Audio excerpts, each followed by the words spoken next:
I는 실제로 존재할까? 그러니까 애초에 의문이라고 말씀드렸어요. 수라는 것은 현실에 존재하지 않아요. 다만 수라는 것을 우리가 현실의 무언가로 뭔가 좀 대응해보고 싶다. 내 눈에 보이는 무언가로 대응해보고 싶다라는 거죠. 보면은 제곱해서 음수가 되는 수에 대한 기록으로부터 허수 개념이라는 게 등장했다. 이게 이제 그 제곱해서 음수가 되는 수에 대한 기록은 고대 그리스에 헤론이라는 수학자가 있습니다. 헤론이라는 분이 남겼어요. 그분이 사셨던 연대가 1세기예요, 1세기. 이미 그 시기에서부터 이 허수라는 개념이 등장했다는 거예요. 그래서 여러분들 생각했을 때 실수도 어려운데요, 그렇죠? 허수라는 건 대체 뭐야 이거? 근데 이미 2000년 전에 2000년 전에 이미 얘기했다는 거죠. 당연히 수학계에서도 이 허수라는 것을 받아들이는데 엄청난 시간이 걸렸죠.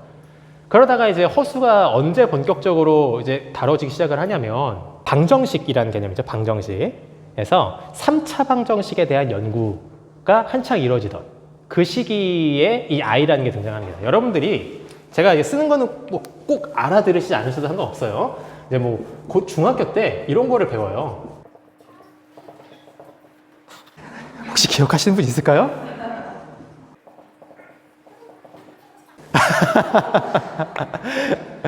근해 공식, 그렇죠? 이걸 이제 근해 공식이라 불러요. 이러한 방정식을 만족하는 x는 이렇게 이제 우리가 특정할 수 있다라는 건데 2차 방정식의 근해 공식은 어쨌든 간 중학교 때 배워요. 지금은 다 잊어먹으신 분들도 많겠지만 근데 여러분들 학창 시절에 3차 방정식의 근해 공식을 배우신 분은 없을 거예요. 3차 방정식. 요걸 만족하는 x는 뭐냐? 라고 했었을 때 이것을 우리가 실제로 뭔가 x는 블라블라라고 정리를 하면은요. 크게 세 가지 형태가 나오는데 여기에 필연적으로 허수가 등장합니다. 여기에. 그러니까 놀랍죠. 여기에 허수 없는데. 이거 다 실수잖아요. 그렇죠?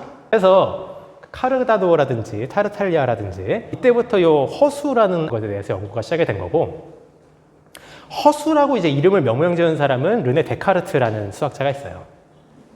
나는 생각한다, 고로 존재한다 라는 그 철학자로도 유명하죠.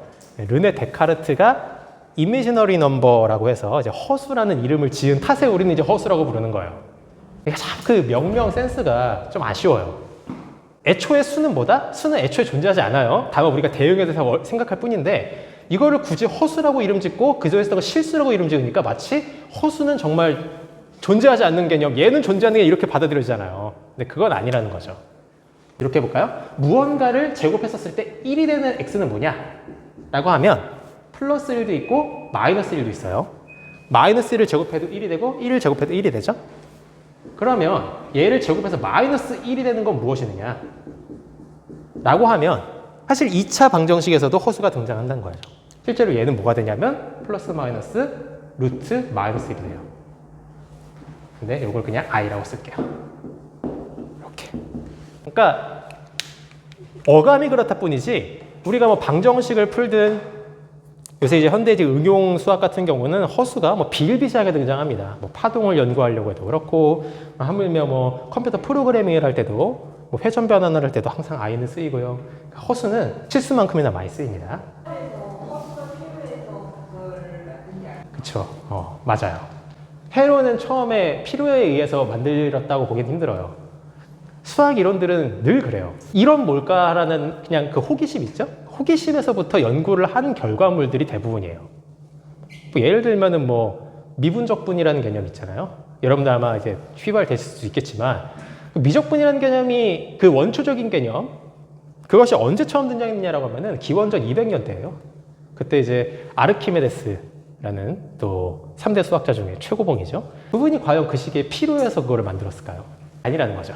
연구를 하다 보니까 헤론도 이런 거가 뭔가 있을 것도 같은데 라고 하는 그 호기심이었고 이후에 이제 수학자들이 아까 말씀드렸던 것처럼 방정식을 연구하다 보니까 이미 몇천 년 전에 고대 수학자가 이거에 대한 개념을 적어놨었네? 그럼 이제부터 이걸 본격적으로 꺼내볼까? 이렇게 된 거죠. 역사 발생학적인 얘기를 보자면은 그러면 어쨌든 간 이 둘도 한 대로 묶어서 무언가 수라고 부를 필요가 있겠네. 자, 그렇게 해서 등장하는 개념이 바로 복수수입니다. 실수는 뭐 1, 2, 3, 4 이런 것들이 다 실수고 허수는 뭐 i, 2i, 3i 뭐 이런 식으로 다 쓸 텐데 요거를 한 대 다 묶어서 복소수를 어떻게 표기할 수 있을까? 라고 했었을 때 아주 획기적인 표기법이 등장하죠. 이러한 식으로 쓴 거예요. 그래서 예를 들어서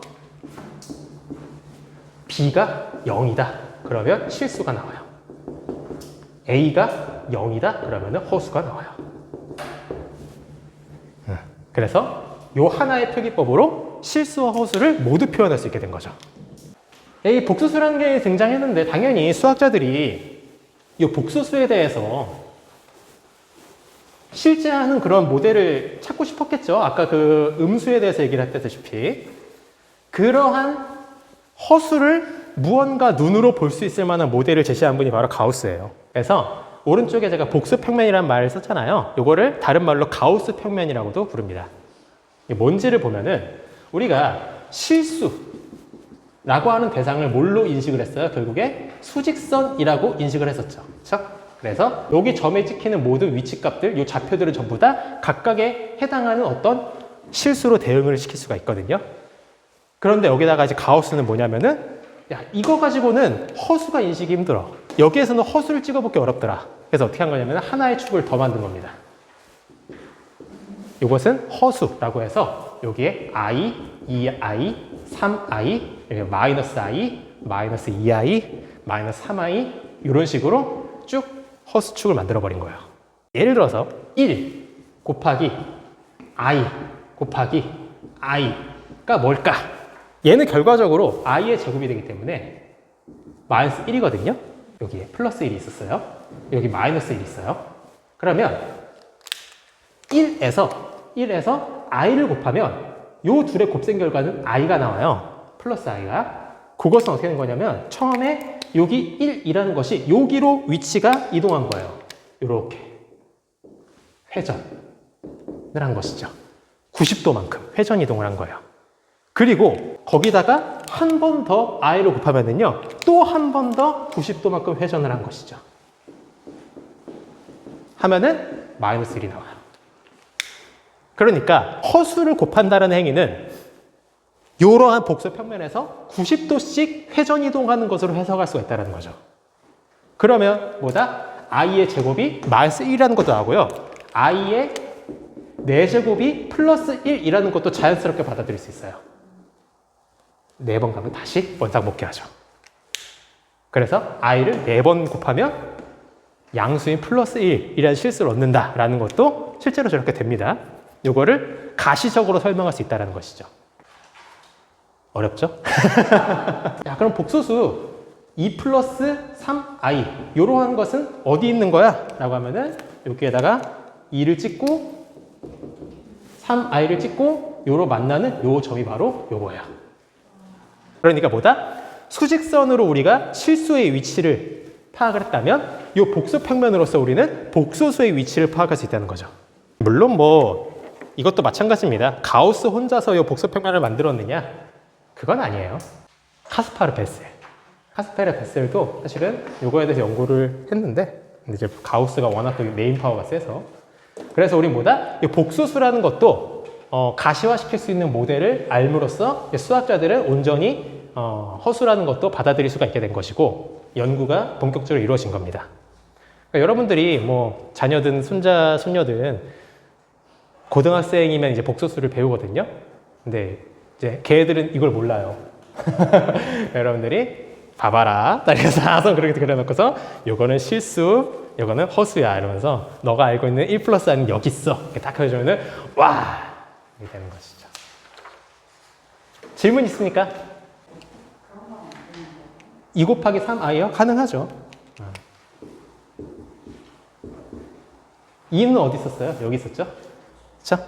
그러면 3i를 곱한다는 것은 일단 2랑 3의 곱은 6이잖아요. 근데 i를 곱했잖아요. 이거 어디 있겠어요?